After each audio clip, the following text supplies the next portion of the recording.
Mes chers amis, bien bonjour. Aujourd'hui, on se retrouve pour un nouveau volet de notre série sur l'histoire des bibliothèques où nous allons entamer notamment la période moderne avec plutôt en deux découpages. On va commencer d'abord par une période qui va se situer entre le XVIe et jusqu'à la fin de l'Ancien Régime, et ensuite on va aborder assez rapidement la Révolution. Je précise que je ne suis pas une spécialiste de la Révolution, donc ne vous attendez pas à un exposé complet sur la Révolution. Je n'ai pris que ce qui concernait notre sujet et non pas ce qui pourrait concerner la Révolution en elle-même, parce que je ne suis pas une spécialiste et donc je ne vais pas m'aventurer à en parler, ou alors il faudrait que ça fasse l'objet d'une série à part. Voilà. Donc, pour ce qui concerne notre période première qui se situe au XVIe, du XVIe jusqu'à la fin de l'Ancien Régime, c'est-à-dire aux années 1789 et même un peu avant, il faut souligner peut-être plusieurs choses. En premier lieu, dès la fin du XVIe siècle, on constate un peu une explosion du livre imprimé.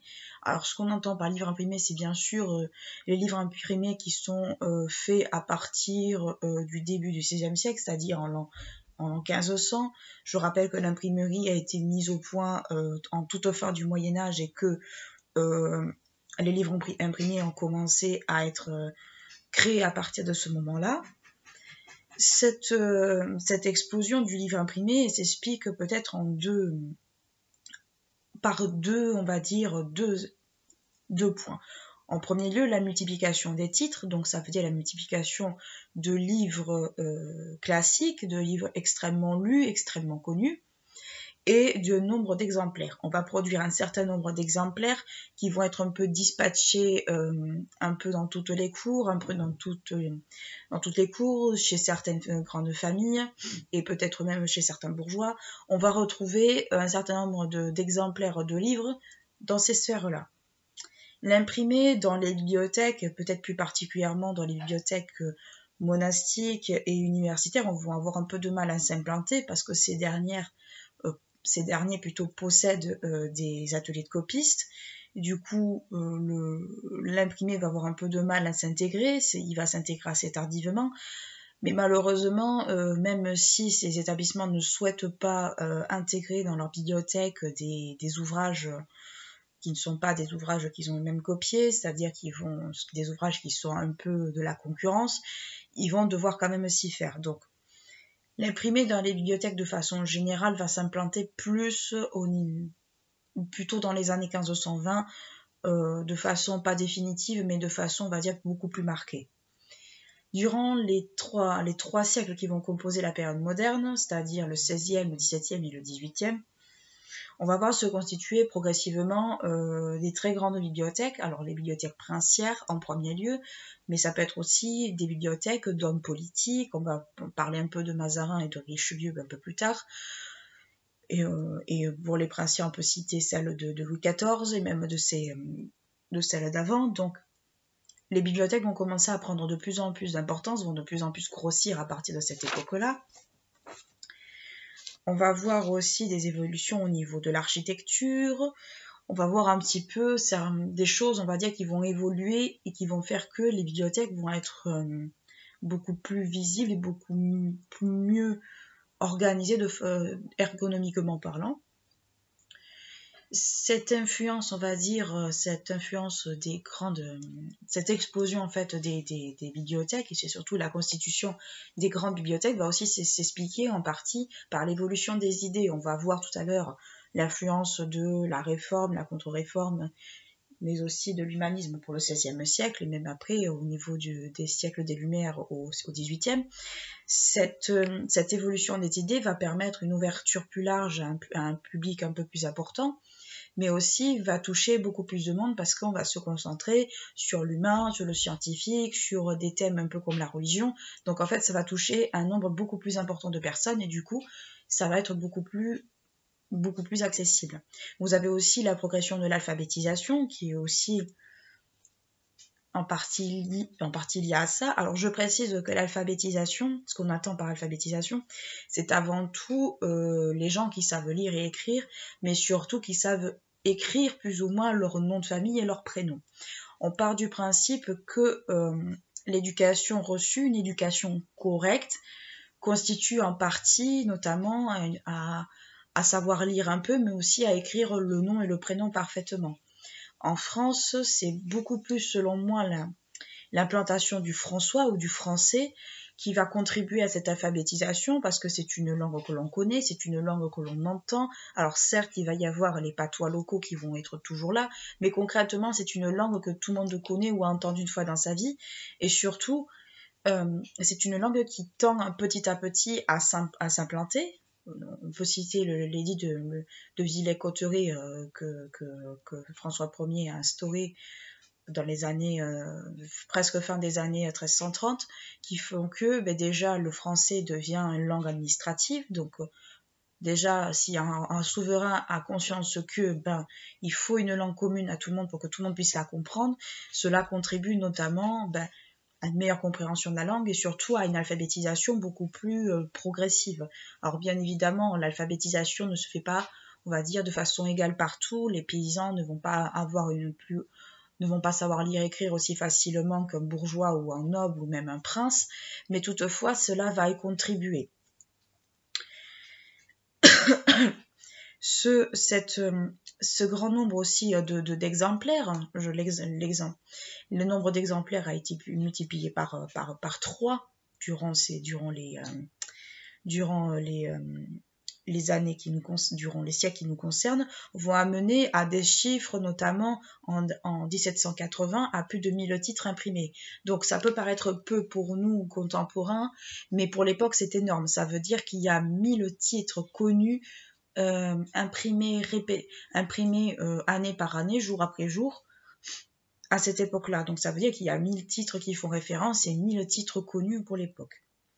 On va voir aussi un peu plus tard l'apparition aussi de la notion de bibliothèque publique, c'est-à-dire de bibliothèque ouverte à tout le monde et ouverte aux gens qui souhaitent, désolée je me recule un peu, qui souhaitent en fait avoir accès à des ouvrages qui ne peuvent pas forcément se procurer facilement, qui souhaitent tout simplement se les procurer sans pour autant les acquérir. Donc, on va voir un petit peu tout ça dans cette première partie.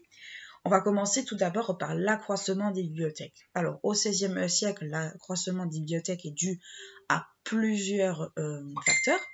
Vous avez notamment les divers mouvements connus pour l'époque, c'est-à-dire le mouvement de la réforme protestante et de la contre-réforme aussi à côté, mais aussi le mouvement humaniste, qui vont placer un peu la bibliothèque au centre un peu de la problématique.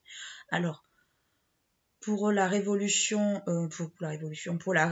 protestante, il va de soi que ce sont principalement les écrits les plus connus de cette époque-là. Ça va être notamment les écrits de Luther et de Calvin qui vont être le plus mis en avant et surtout qui vont circuler le plus rapidement. Ces exemplaires-là, on les trouve dans quasiment une bonne partie des cours européennes, notamment en Italie, en Espagne, en Allemagne. Alors, il faut savoir que l'Allemagne de l'époque, c'était l'Allemagne plus l'Autriche qui étaient ensemble, donc ce qui constituait le Saint-Empire romain germanique. Mais vous aviez aussi la Hollande, l'Angleterre, même l'Italie. D'ailleurs, le pape va bien pester d'ailleurs contre la réforme parce que bien évidemment, c'est une remise en cause un peu des préceptes catholiques. Donc déjà, ces écrits vont être déjà connus, discutés, certains vont faire l'objet de pamphlets. Donc en fait, ces écrits-là vont se retrouver dans la plupart des bibliothèques, ou du moins vont être lus, vont être connus, et du coup vont permettre une circulation des idées beaucoup plus importante. Et notamment, je vais peut-être pas dire de bêtises, mais je sais que c'était soit Luther, soit Calvin qui étaient protégés par un prince électeur allemand, et du coup, bien sûr, quand vous êtes protégé, vous êtes quasiment intouchable, donc du coup, vos idées circulent beaucoup plus facilement. Pour la contre-réforme, ce sera pareil, ce sera un petit peu, en fait, la réforme et la contre-réforme, il faut voir ça un peu comme une guerre d'arguments, c'est-à-dire les uns répondent un peu au punchline des autres. Donc, ça n'a rien de très compliqué en soi, il suffit juste un peu d'avoir des notions un peu de connaissances religieuses pour savoir de quoi ça parle, et surtout des remises en cause. Mais concrètement, voilà un peu, grosso modo, comment ça va circuler, comment ça va se répandre et surtout, en fait, l'influence que ça va avoir. C'est pareil pour le mouvement humaniste. Le mouvement humaniste, c'est juste des idées, des titres qui vont être remis, des titres qui vont être connus, qui vont être lus, qui vont être discutés, ce qui fait que ces titres vont être retrouvés dans les bibliothèques princières, voire même des bibliothèques de nobles. Vous avez des humanistes très connus, comme Erasme, comme Thomas More en Angleterre, qui vont produire des ouvrages extrêmement modernes, extrêmement centrés sur l'humain, et non plus forcément centrés sur la... Il va y avoir une part de religiosité dans ces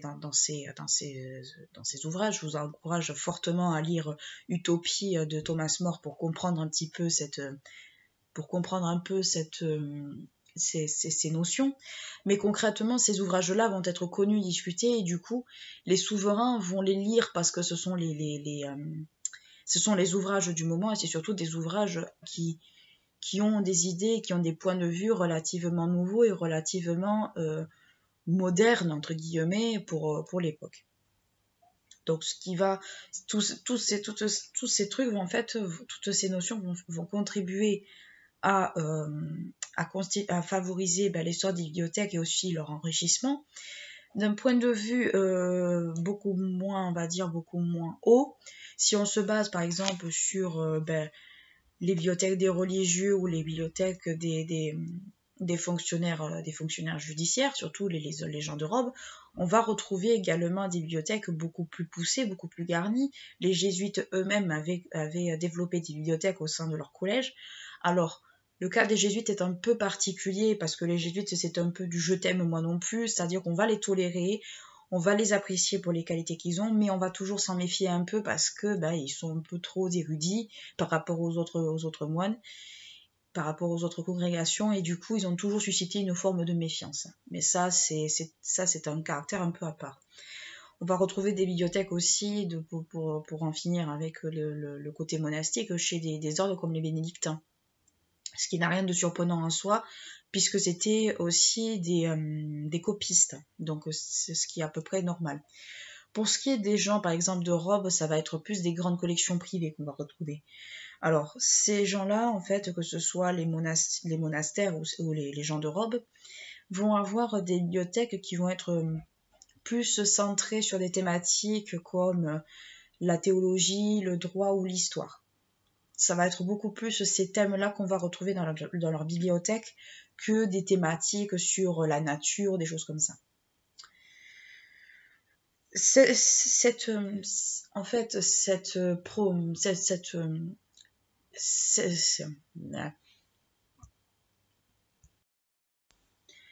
profusion de références, que ce soit en théologie, en droit ou en histoire, s'explique dans certains cas par le fait que certains personnages historiques ont été à différents postes et sur différents pôles différents. On va prendre l'exemple par exemple de Richelieu et de Mazarin qui ont contribué à la formation d'une des plus grosses bibliothèques d'Europe. Alors Richelieu, si on prend l'exemple de Richelieu, déjà il est plus ou moins assez éloigné de l'image qu'on a de lui dans les films, genre D'Artagnan, compagnie, Trois Mousquetaires. C'était un homme qui était extrêmement dur et extrêmement, peut-être pas calculateur, mais tout comme, mais ce n'est pas, on va dire, l'espèce d'ogre qu'on décrit dans ces films-là.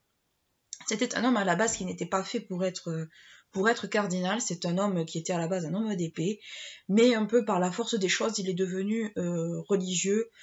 Alors si je dis pas de bêtises, c'était à la mort d'un de ses frères qu'il est devenu religieux. Donc, ce n'était pas sa vocation première. Au fur et à mesure des années, certes, il est devenu Premier ministre, il a été un des principaux conseillers du roi Louis XIII. Plus ou moins, on va dire, il était plus ou moins pas vraiment en conflit avec sa mère, qui était Marie de Médicis, mais il ne s'appréciait pas forcément. C'est également un des principaux protagonistes de ce qu'on va appeler la journée des dupes. Si vous voulez une histoire, si vous voulez en fait une vidéo à part sur Marie de Médicis, je vous la ferai, mais là on va pas rentrer dans les détails de la journée des dupes, c'est beaucoup trop long. Mais ça a été un des principaux hommes politiques du temps de Louis XIII. Ce qui fait que ça se comprend en partie pourquoi il a eu autant de notoriété. Et c'était aussi un grand féru d'art, un grand féru... c'était un homme qui était extrêmement... qui s'intéressait beaucoup à tout. Son successeur, Mazarin, parce que à la mort de Richelieu, Mazarin a pris un peu le relais, était un peu de la même trempe que lui. Beaucoup moins dur sur certains aspects, mais tout autant. Mazarin, il faut savoir que c'était aussi un homme, bon, c'était un homme politique, c'était un homme d'église, mais c'était aussi, par rapport au roi Louis XIV, c'était un peu son parrain, son tuteur, il a été un peu de tout, un peu tout à la mort de son père. Louis XIII a chargé plus ou moins Mazarin d'apprendre à son fils aîné, les rouages du pouvoir, ce que ce dernier a fait jusqu'à la majorité du roi. Bon, la majorité à l'époque était à 13 ans. Et ce dernier a formé quand même le roi à son rôle de roi. Il était à l'origine de l'alliance aussi entre l'Espagne et la France, avec le mariage de Louis XIV et de sa femme, il me semble qu'elle s'appelait Marie-Thérèse, si ma mémoire est bonne. Donc Mazarin a eu un rôle politique assez important au XVIIe siècle, et ce qui explique en partie pourquoi il a autant contribué à cela. Et il faut savoir pour la petite anecdote aussi que à la mort de Mazarin, Louis XIV n'a plus voulu de Premier ministre, il a décidé qu'il régnerait tout seul. En partie parce que Mazarin était quelqu'un qui était très qui avait les crochets du pouvoir extrêmement extrêmement vifs, mais aussi parce qu'il voulait aussi une forme d'indépendance. Il voulait pouvoir régner tout seul sans, on va dire, rendre compte à personne, et certainement pas à quelqu'un d'autre. Et puis aussi, il y avait le côté, j'avais confiance en Mazarin, personne ne peut le remplacer, donc il a décidé de régner seul. Donc on va fermer là cette parenthèse, mais c'est juste des petites anecdotes comme ça qui vous donnent un peu l'idée des personnages. Donc, pour en revenir à notre sujet, oui, Mazarin et Richelieu ont fait que ils ont construit, enfin ils ont formé une des plus grosses bibliothèques d'Europe. Cette bibliothèque a été en partie dans le palais de Mazarin, là où Mazarin vivait, mais a été transférée ensuite dans le collège des 4 Nations, qui existe plus ou moins encore maintenant. Enfin, il a dû être renommé entre-temps, j'ai pas regardé par contre, c'est un tort que j'ai eu, mais grosso modo c'était un peu ce qui était chapeauté par Mazarin, c'est ce qui peut s'expliquer. D'un point de vue problématique de la bibliothèque, les interrogations justement sur le fonctionnement des bibliothèques, comment les organiser et tout, on peut se demander s'il y a eu des gens qui y ont pensé. Eh bien oui, on trouve notamment Gabriel Naudet plutôt, 1600-553 pour les dates, pour ceux qui veulent les dates, qui a justement réfléchi au rôle un peu de la bibliothèque en tant que telle. Celui-ci va pondre un petit peu une espèce de notice / mode d'emploi sur justement le fonctionnement des bibliothèques, enfin sur le fonctionnement, sur la réflexion de comment doit être une bibliothèque. Cette notice s'appelle l'avis pour dresser une bibliothèque, qui a été écrit en 1627, où il va où il va expliquer, où il va s'inspirer un peu de certaines méthodes de classement ou de répartition par thème. Enfin, ça va être un peu une espèce de notice de mode d'emploi qui va durer 2 siècles et au-delà, enfin 2 siècles c'est sûr, où on va retrouver en fait des thématiques, on va retrouver 5 thématiques principales qui vont être la théologie, le droit ou jurisprudence, les sciences et les arts, les belles lettres, donc bien sûr la littérature, parce que la littérature commence un peu elle émerge déjà au Moyen-Âge, mais elle tend un peu plus à émerger à l'époque moderne, et l'histoire. L'histoire prend une place très importante à l'époque moderne. On va retrouver, alors là je vais parler un peu pour mon compte parce que j'en ai trouvé de l'époque, on va trouver des rédactions d'histoire des villes faites par certaines personnes. Je prends mon propre exemple. Quand j'ai fait mes recherches en master, j'avais trouvé une histoire de Toulouse, écrite par Jean Raynal, qui était justement à l'attention de Louis XV, qui avait été écrit, où on retrouvait des éléments en fait de l'histoire de Toulouse, avec différentes sources, annotations, enfin, des histoires extrêmement travaillées, extrêmement, on va dire, recherchées. Donc, c'est normal qu'on retrouve un pan historique à ce niveau-là. Si on regarde un peu plus du côté de Louis XIV, puisqu'on vient juste d'en parler, Colbert va également contribuer à l'enrichissement de la bibliothèque personnelle du roi, notamment avec des acquisitions d'ouvrages, à la fois en France et en Europe. Il faut savoir que Louis XIV, par son éducation, on estimait qu'il devait être beaucoup plus, on va dire, érudit que l'érudit lui-même. Donc, c'est normal qu'on retrouve des titres également dans sa bibliothèque privée. Pardon. Cette notion, on va dire, de plus ou moins de reconnaissance des bibliothèques date également de cette époque-là. En effet, si on prend l'exemple de la bibliothèque royale du roi, cette dernière date un peu de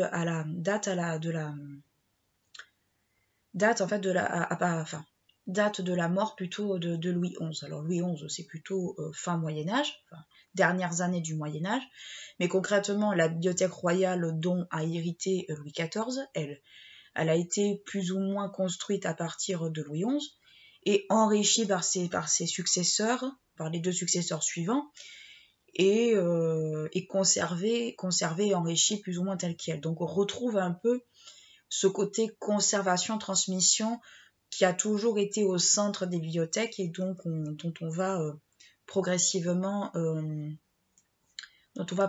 plus ou moins voir l'effet. Au début du XVIe siècle, enfin au début du XVIe siècle et même un peu avant, la cour était une cour, la bibliothèque était itinérante, un peu comme la cour du roi.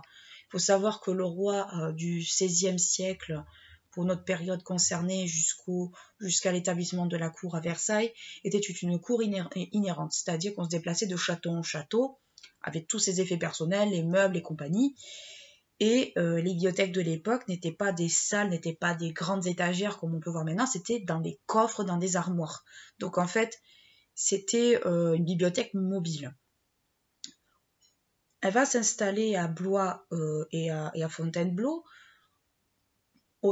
probablement probablement sous le règne de François Ier. François Ier a adoré Fontainebleau. Adoré Fontainebleau, c'était un de ses châteaux préférés, donc donc c'est normal qu'on retrouve une installation de la bibliothèque là. Et elle va se fixer à Paris aux alentours des années 1560. 1560, c'est la période justement des guerres de religion et compagnie. Du coup, on peut difficilement se déplacer. Donc c'est normal qu'on retrouve ça à cette époque-là. Enfin, c'était pas tout à fait encore les guerres de religion, mais on était un peu pas loin. Donc elle est institutionnalisée par François Ier, qui dans les années 1537 va instaurer ce qu'on appelle le dépôt légal. Le dépôt légal, si on regarde un peu ce que c'est on dépose un exemplaire de tout ouvrage produit afin qu'on en ait au moins une copie intacte. C'est toujours le cas maintenant d'ailleurs. Ce qui fait que cela aussi contribue à enrichir petit à petit les collections royales. On compte à peu près dans les dernières années du XVIe siècle plus de 3000 ouvrages. Donc 3000 ouvrages, c'est énorme pour l'époque. Si on en revient un peu à l'époque de Louis XIV, avec toutes les acquisitions faites par Colbert, on en est aux alentours des 6000 ouvrages. Alors 6000, non. On en est autour des 26 000 ouvrages, pardon. Donc 26 000 ouvrages, il faut compter 6 000 ouvrages manuscrits, plus le reste qui sont des ouvrages imprimés. Donc ça veut dire qu'il y a eu des acquisitions faites d'ouvrages probablement anciens et des acquisitions d'ouvrages récents ou du moins connus. Donc ce qui fait que 26 000 ouvrages, c'est énorme, c'est colossal, pour l'époque c'est colossal, et surtout ça demande de la place. Donc on peut supposer que la bibliothèque royale avait de quoi pouvoir stocker tous ces livres, du moins une grande partie de ces livres, probablement dans une pièce faite pour et aménagée pour. Pour s'y retrouver dans cette grande bibliothèque qui était celle du roi, il y avait forcément et probablement des bibliothécaires. Cela s'avère vrai. On retrouve en 1670 un bibliothécaire renommé Nicolas Clément, qui rentre à la bibliothèque du roi et qui élabore un certain nombre de trucs. Il va élaborer un système de classification des livres, et notamment des livres imprimés, selon 3 principes encore utilisés même de nos jours, qui se répartit en fait, où il répartit les ouvrages en 23 classes représentées par une lettre de l'alphabet. Alors bon, il y a 26 lettres de l'alphabet à la base, mais bon, certaines lettres sont regroupées, tout dépend. Pardon. En 1719, soit sous le règne de Louis XV, qui était l'arrière-petit-fils de Louis XIV, on retrouve également un bibliothécaire qui, lui, par contre, qui est l'abbé Vignon, qui, lui, par contre, renforce plutôt le système de rayonnage des bibliothèques, mais aussi de l'organisation qui, cette fois-ci, va se faire plus en 5 départements. On va retrouver, par exemple, le département des manuscrits, des livres imprimés, des titres, des généalogies, etc. Donc, on voit une affirmation un peu d'un nouveau système qui se met en place, que l'on retrouve encore maintenant, et qui tend un peu à, ok, la bibliothèque du roi est très grande, mais on ne peut pas mettre les livres n'importe où, n'importe comment, et avec n'importe quel auteur, on va les répartir, on va les classer, on va les ranger. Donc on voit que les bibliothécaires du roi ont tendance à penser beaucoup plus stratégique et beaucoup plus ordonné que cela avait pu l'être avant. Au XVIIIe siècle, ce développement se poursuit, mais plus principalement avec une forme de centralisation monarchique. Donc la monarchie va avoir tendance peut-être à centraliser beaucoup plus la bibliothèque que ce qu'elle était avant. Avec le siècle des Lumières, qui est donc le siècle du XVIIIe, donc le siècle des Lumières qui englobe les règnes, je le rappelle, principalement le règne de Louis XV, qui tend peut-être un peu à déborder peut-être sur le siècle de Louis XVI, mais alors c'est vraiment extrêmement léger. Les progrès en fait scientifiques, technologiques sous Louis XVI sont beaucoup moins flagrants. Enfin, du moins, de ce que j'ai pu en lire, de ce que j'ai pu en voir, peut-être beaucoup moins flagrants. Au siècle des Lumières, on voit apparaître le modèle des grandes bibliothèques privées avec des diversifications au niveau des thèmes. On va avoir un intérêt beaucoup plus marqué, par exemple, on va avoir un intérêt beaucoup plus marqué sur certaines notions, notamment pour la bibliophilie, enfin plutôt pour, on va dire, une affinité un peu avec les bibliothèques, une passion pour les bibliothèques. On va apparaître la notion de livre ancien, d'outils bibliographiques adaptés, donc la bibliographie a tendance un peu à s'affirmer à ce moment-là. On retrouve la bibliographie, enfin une affirmation de la bibliographie avec un ouvrage qui est la bibliographie instructive ou traité de la connaissance des livres, rares et singuliers, de Debure de 1763 à 68. Ça veut dire un livre concrètement qui a été écrit sur 5 ans, ce qui permet en fait d'avoir une connaissance beaucoup plus large et beaucoup plus peut-être poussée sur les notions bibliographiques de l'époque. On voit aussi également, à partir du siècle des Lumières, une partie beaucoup plus importante en fait consacrée à tout ce qui est la grande littérature, à l'histoire et aux sciences naturelles. Je vous rappelle que le siècle des Lumières est vraiment le siècle d'un boom scientifique, d'un boom beaucoup plus marqué au niveau de certaines formes de recherche en médecine, notamment en médecine, aussi en biologie, enfin tout ça en fait, tout ce qui est en fait, tout ce qui, on va dire, concerne un peu l'ensemble de l'encyclopédie en fait, toutes les notions qu'on retrouve dans l'encyclopédie sont en fait des notions qui sont beaucoup plus mises en avant, beaucoup plus travaillées à partir de cette époque-là.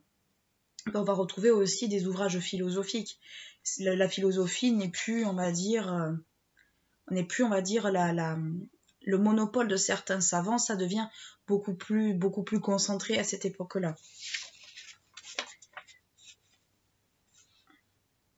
On voit aussi au XVIIIe siècle, et même un peu avant, la notion de cabinet de curiosité avec des fossiles ou des choses comme ça. Donc en fait, on assiste dans ce XVIIIe siècle, ce qu'il faut comprendre, c'est qu'avec le développement des bibliothèques, on va voir apparaître de nouvelles notions, là notamment l'archéologie ou des choses comme ça. On va voir en fait un développement de sciences beaucoup plus poussé et des sciences beaucoup plus nouvelles.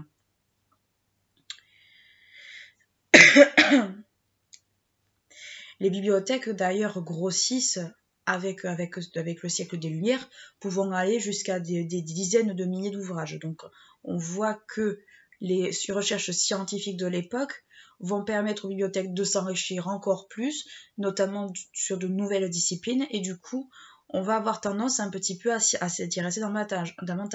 On va s'intéresser, notamment si on parle des sciences, à tout ce qui est électricité, à tout ce qui est, je disais médecine, à tout ce qui est, toutes ces petites choses en fait qui font que, oui, c'est un progrès, oui, c'est des sciences, et ça a un attrait, ça, on va dire, ça a tout un attrait pour l'époque. Enfin, je sais pas si je suis claire, mais je pense qu'on voit à peu près ce que je veux dire. Ces bibliothèques, d'ailleurs, plus elles s'agrandissent, plus il faut des endroits adaptés. Donc on va avoir on va dire, une amélioration architecturale avec des vasques beaucoup plus larges, avec des rayonnages beaucoup plus importants. Donc on va avoir en fait une adaptation des pièces en fonction aussi de la quantité de livres que ces dernières peuvent contenir. On va avoir une notion de salle de lecture. La salle de lecture est notamment appelée le magasin. Alors, vous allez me dire, le magasin, maintenant, ce sont des réserves. C'est vrai. Mais avant, c'était aussi les salles de lecture. Donc, en fait, ces notions de magasin, salle de lecture, c'est qui sont très, en fait, similaires à l'époque. Nous, on les a tout simplement dissociés en deux endroits différents. Mais à l'époque, c'était vraiment qu'une seule et même pièce. Donc on voit aussi l'importance des bibliothèques. On voit aussi l'importance également des bibliothèques universitaires. Parce que bon, les universités, les grandes universités qui avaient été construites au Moyen-Âge sont encore présentes à l'époque moderne et ont pris pas un certain ampleur, loin de là, mais on va dire, ont évolué avec ces recherches scientifiques. À côté de tout cela, on va voir apparaître un nouveau concept qui est la bibliothèque publique. Dès le XVIIe siècle, on voit apparaître la création des bibliothèques publiques, notamment à Paris avec la bibliothèque par exemple de Saint-Victor en 1654. Pardon. C'est une bibliothèque qui est hautement fréquentée jusqu'à la Révolution. Donc en fait, vous savez que la Révolution a un peu tout chamboulé, mais concrètement, c'est une bibliothèque qui a été hautement fréquentée, avec une hauteur d'ouverture en fait de 3 jours par semaine, uniquement malheureusement pour les gens d'études, c'est-à-dire pour les chercheurs. Si on regarde un arrêté, par exemple de 1720, cet arrêté du Conseil tend un peu à modifier cet aménagement du temps au niveau de la bibliothèque.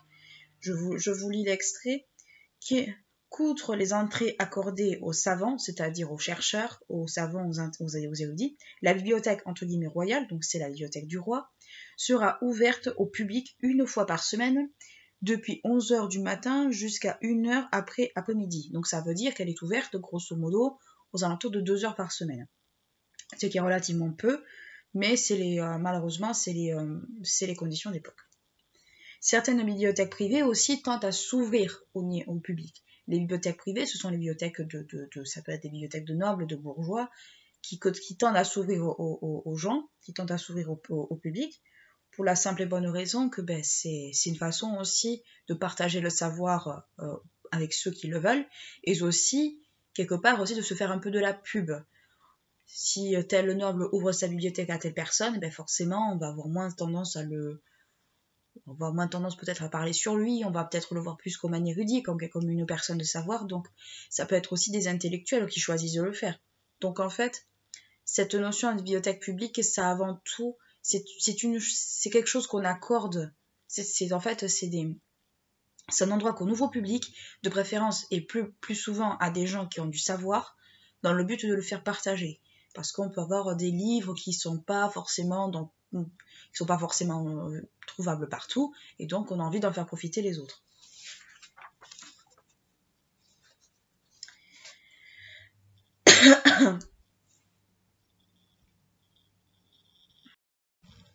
Au XVIIIe siècle, la création justement de ces bibliothèques publiques prend une autre ampleur.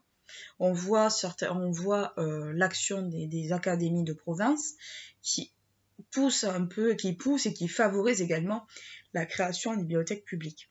La progression de l'alphabétisation, puis la diffusion de journaux et de revues, amorce également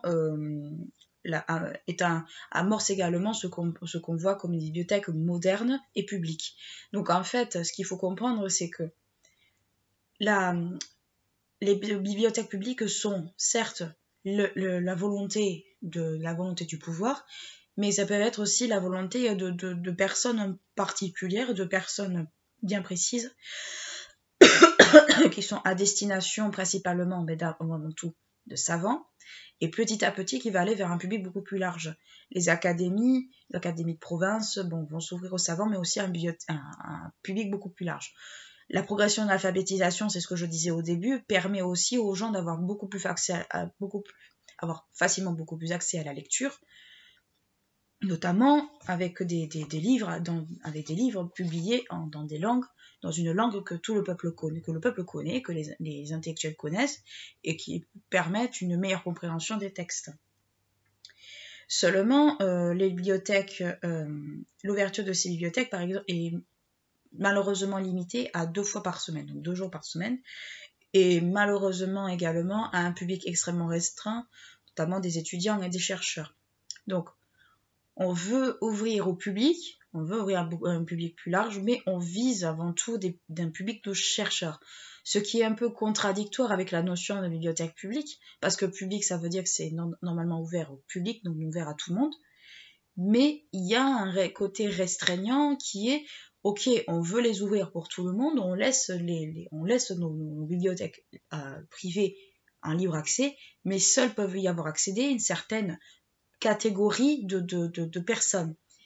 C'est un peu réducteur. C'est un petit peu... ça veut dire qu'en gros, un bourgeois ne peut pas avoir accès à une bibliothèque parce qu'il n'est pas un savant. Donc c'est un peu réducteur, je dirais pas discriminant parce que je n'aime pas ce mot dans ce cadre-là, mais on pourrait y voir un côté un peu discriminant, un côté un peu méprisant vis-à-vis des autres populations, vis-à-vis du reste de la population. À la veille de la Révolution, on compte à peu près une cinquantaine grosso modo de bibliothèques publiques ouvertes.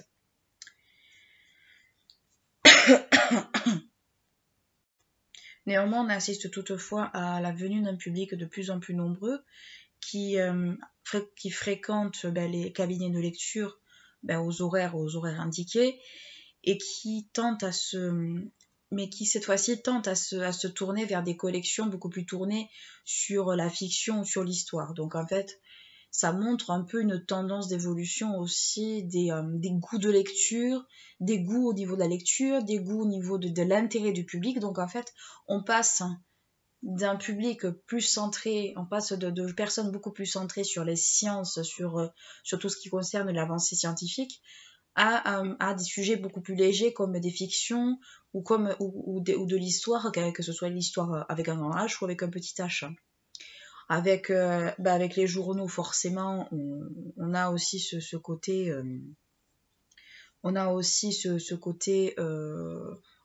diffusion, ce côté accès de la presse, avec les journaux et les revues. Donc en fait, on passe de sujets sérieux à des sujets beaucoup plus légers.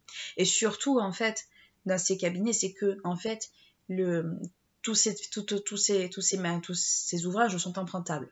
Donc on voit qu'on peut emprunter un livre et l'emporter, ce qui est assez nouveau en soi. Avec la Révolution, les choses deviennent un peu plus, un peu plus différentes. La Révolution, comme vous savez, va chambouler un peu certaines choses. On va avoir des spoliations, on va voir beaucoup de choses qui vont se faire. Et ça va passer en plusieurs points. On va assister à une appropriation des bibliothèques privées par la nation, notamment en 3 temps. Et je vais vous citer à peu près les dates types de cette appropriation. On a dès 1789, soit l'année de la Révolution, une confiscation des biens du clergé. Donc ça veut dire les bibliothèques, les livres, qu'ils soient manuscrits ou imprimés. Malheureusement, ça fait partie de ces biens. Donc on assiste à une espèce de spoliation bien comme il faut.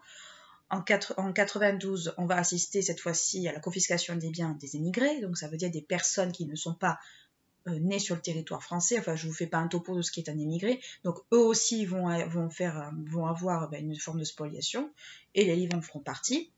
Et en 93, ça va être la saisie des bibliothèques universitaires et académiques. Donc ça veut dire tous les centres de savoir. Les universités, en plus d'avoir été au Moyen-Âge des centres de production de livres, ont aussi intégré dans leur collection, intégré dans leur bibliothèque, des ouvrages imprimés. Pareil pour les académies. Donc, eux aussi vont faire l'objet d'une confiscation, d'une spoliation.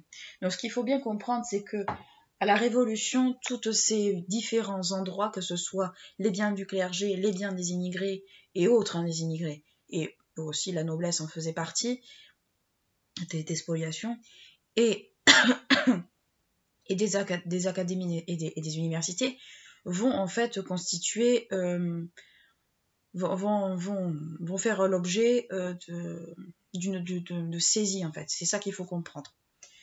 Les collections sont placées dans les dépôts, dans ce qu'on appelait dans des dépôts littéraires à Paris et en province. C'est-à-dire que tous les livres qu'on a confisqués, partout à Paris et ailleurs, on va les stocker au même endroit. Comme ça, tout le monde y a accès. Tout le monde y a accès. Ils sont stockés au même endroit et on n'en parle plus. En 1794, on compte plus d'1,6 million d'ouvrages à Paris et plus de 6 millions en province. Donc ça vous donne un peu le nombre d'ouvrages qui ont été saisis. Ces ouvrages ont alimenté à Paris notamment les fonds de la Bibliothèque royale, qui est devenue Bibliothèque nationale. Donc la Bibliothèque royale des rois de France a été conservée. Donc le souci de conservation est malgré tout là. Le truc, c'est qu'elle a les fonds récupérés, les confiscations, l'ont alimenté, donc l'ont enrichi encore plus. Alors c'est un peu, on va dire, un peu paradoxal. Les saisies qu'on fait, des fois c'est pas forcément pour enrichir d'autres bibliothèques. Ça en fait partie, mais ça peut aussi faire l'objet de destruction. Les confiscations d'ouvrages font soit l'objet d'un boycott, c'est-à-dire que pas d'un boycott, mais disons qu'on n'y a plus accès, d'une confiscation définitive, soit sont détruits. Or là, on s'en sert en fait pour alimenter la Bibliothèque nationale à Paris, la bibliothèque de l'Arsenal et celle de Sainte-Geneviève et la Mazarine. Mazarine, on comprend bien que c'est probablement la bibliothèque de Mazarin. Donc en fait, ce qu'il faut comprendre, c'est que toutes ces confiscations, notamment à Paris, vont être dispatchés, tous les ouvrages saisis vont être dispatchés un peu à droite et à gauche pour alimenter les bibliothèques, mais aussi pour que ces ouvrages ne se perdent pas. C'est ça qu'il faut comprendre. À côté de ça, on va assister à la création de la bibliothèque de l'Assemblée nationale et de beaucoup d'autres bibliothèques. Donc ce qui fait que on va enrichir les bibliothèques déjà présentes avec ce qu'on a pris, mais on va en créer d'autres parce que il faut un certain nombre d'ouvrages de référence dans d'autres endroits. Donc on va créer des bibliothèques. Donc c'est un petit peu, on va dire, c'est un peu, paradoxal. On va prendre des ouvrages de bibliothèques déjà existantes dans certains endroits, on va donc supprimer des bibliothèques dans certains endroits pour en alimenter d'autres ou en créer d'autres. C'est un peu paradoxal dans le sens où on aurait très bien pu laisser les bibliothèques existantes du clergé ou ailleurs, on aurait pu les conserver tout en créant et en alimentant d'autres. Là, cette fois-ci, à la Révolution, avec tout ce qui se passe, avec le contexte un peu de révolte, de remise en cause politique et tout le bazar, on va saisir, on va dire, tout ce qui est de l'ordre du monde ancien. Le clergé en fait un peu partie, des monastères ont été pillés, il y a eu des prêtres qui ont été exécutés, enfin, je vous fais pas un dessin de la Révolution, vous voyez, on le voit assez pour savoir à peu près comment ça se passe. On va prendre tous ces biens, soit les biens du clergé vont être vendus, donc là ça va être tout ce qui est bien matériel. Bon, les livres en font partie, mais pas forcément peut-être de la même façon. Et soit ça va être vendu, soit ça va être conservé, mais conservé d'une certaine manière. Là, on va enrichir des bibliothèques existantes et on va en créer d'autres. Donc, je ne sais pas si je suis suffisamment claire, mais grosso modo, on détruit du vieux pour créer du nouveau, ou enrichir du nouveau, ou créer des nouvelles choses, en gros. En province, les dépôts littéraires, un peu après l'essai avorté après certains essais ratés de création de bibliothèques en 94, vont alimenter des bibliothèques créées auprès des écoles, notamment des écoles centrales, dans chaque département l'année suivante. Donc ça veut dire, grosso modo, en province, on va, après, on va dire des échecs cuisants pour créer des bibliothèques, on va faire le choix tout simplement de mettre à disposition les livres saisis à l'instruction. Ce qui est relativement nouveau, ça veut dire qu'on a un souhait d'instruire la population en province afin que celle-ci en fait ne soit plus mise de côté par rapport aux autres. Et ça, c'est vraiment quelque chose de très nouveau, je trouve, parce que jusqu'à présent, en province, dans les écoles, il n'y avait pas forcément les moyens que nous connaissons maintenant. Là, en fait, on va faire des dons, on va créer des bibliothèques afin que les étudiants, afin que les enfants qui ont la possibilité d'y aller puissent en profiter.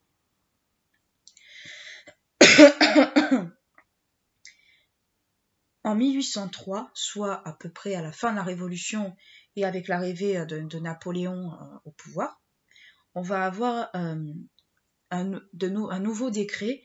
Cette fois-ci, c'est l'année du consulat, mais c'est aussi l'année du décret, notamment du 8 pluviose de l'an 11, soit 23 janvier 1803, un texte qui va confier aux villes les collections confisquées par l'État à l'occasion, donc ça veut dire les collections confisquées lors de la Révolution. Donc ça veut dire que Napoléon souhaite que les confiscations de biens soient, que les biens confisqués, surtout les livres, que les collections de livres soient confisquées par l'État, soit l'État français sous la Révolution. Pardon, juste, je ne vois pas ce que j'ai écrit.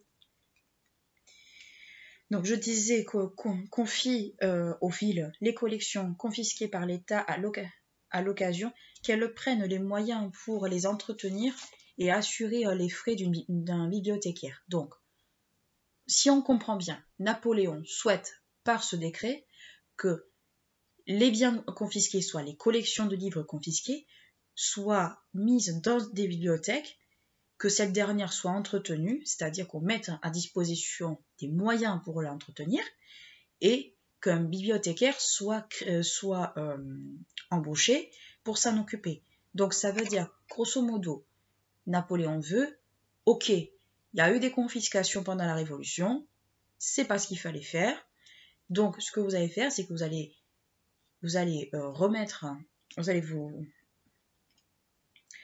on va créer des bibliothèques à part entière, on va donner les moyens que ces bibliothèques soient entretenues et qu'ensuite un bibliothécaire s'en occupe. Donc, on va dire. Donc ça veut dire qu'en gros, Napoléon a parfaitement conscience que dans pas mal de villes de France, il y a eu de la spoliation, et donc il se dit, puisqu'il s'est passé ça dans les villes, pour pas qu'en fait ces ouvrages se perdent de façon, on va dire, matérielle, mais on va donner des moyens pour que ces dernières puissent entretenir une structure ou les maîtres et embauche quelqu'un pour s'en occuper. Voilà en gros ce que ça veut dire. On va dire c'est une traduction un peu une traduction de comptoir, mais grosso modo c'est ce que ça veut dire. Dans beaucoup de villes, on commence à voir apparaître de ce qu'on appelle en fait des bibliothèques municipales. Donc ça veut dire une bibliothèque chargée par les villes, on va dire entretenue par les villes, prise en charge par les villes. Et notamment, on se l'explique par une forme de richesse patrimoniale que peut apporter notamment une richesse patrimoniale cela peut s'expliquer, je vais y arriver, par une forme de richesse patrimoniale qui contraste un peu avec ce que peut apporter les bibliothèques universitaires. Donc ça veut dire que il y a des bibliothèques dans les universités, c'est un fait, mais elles ne sont accessibles qu'aux étudiants et aux chercheurs. Là, on va créer des bibliothèques en ville, pour la ville, et accessibles à tous, et pas seulement à une catégorie de personnes. Donc ça veut dire, grosso modo, que l'on veut que le plus de public en profite. Donc c'est la naissance, c'est vrai, des bibliothèques municipales que l'on connaît maintenant. On compte à peu près 200 villes qui ont une espèce de semblant de bibliothèque publique, avec au lieu de la cinquantaine qu'on connaissait à la Révolution. Avant la Révolution. La Révolution chamboule tout, certes, mais ce qui peut faire office, ce qui a pu lui survivre, ces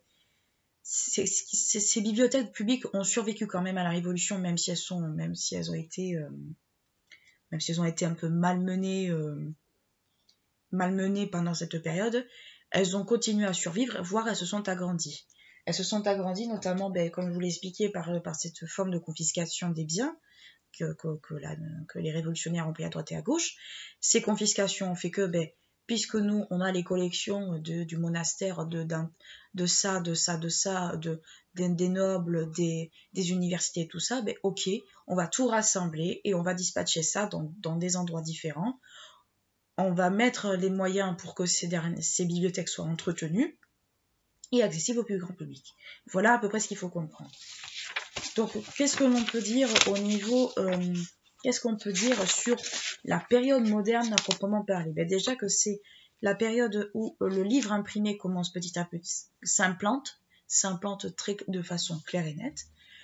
On va voir en fait l'influence de divers mouvements intellectuels qui remettent en cause un peu un ordre établi. En fait, on va voir un peu avec ça on va voir d'autres des ouvrages qui vont exposer une autre forme de pensée, qui vont amener les gens de façon générale et même peut-être une certaine élite à remettre en cause certaines choses, à se poser des questions, à mettre l'humain avec l'humanisme au centre des questions, mettre les sciences au centre de la question, remettre un peu une forme... en fait, l'époque moderne en elle-même est une époque où on remet en cause de façon stratégique l'ordre établi. C'est-à-dire on remet en cause la religion, on remet en cause la place de l'homme, on remet en cause le pouvoir du roi, on remet en cause un certain nombre de choses. Et cela se traduit avec les livres imprimés, enfin les différents livres imprimés qui sont faits, les idées qu'ils véhiculent, et cela permet aux bibliothèques de s'enrichir et de faire aussi et de poursuivre cette je vais y arriver, j'ai toujours du mal avec les conclusions, et de faire leur travail de conservation et leur travail de transmission du savoir. Donc et voilà, écoutez, c'est tout ce que je peux vous raconter sur la période moderne. J'espère que cela vous intéressera, j'espère que cela va vous plaire. N'hésitez pas à liker la vidéo si elle vous a plu, à vous abonner à ma chaîne si ce n'est pas encore fait. Nous allons, la partie sur la partie contemporaine va arriver sous peu, mais bon, j'ai encore quelques précisions à y apporter. D'ici là, je vous fais de très gros bisous et je vous dis à bientôt. Ciao!